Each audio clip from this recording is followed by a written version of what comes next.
বাংলার ইতিহাস এই দেশের মানুষের রক্ত দিয়ে রাজপথ রঞ্জিত করার ইতিহাস। 1952 সালে রক্ত দিয়েছি।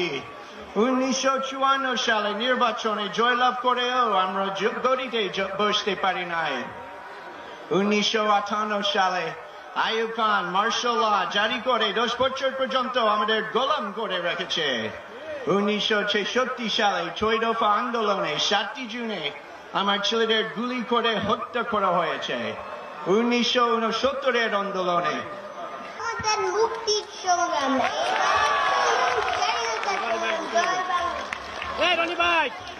7 কোটি মানুষকে ডালা রাখতে পারবেন না।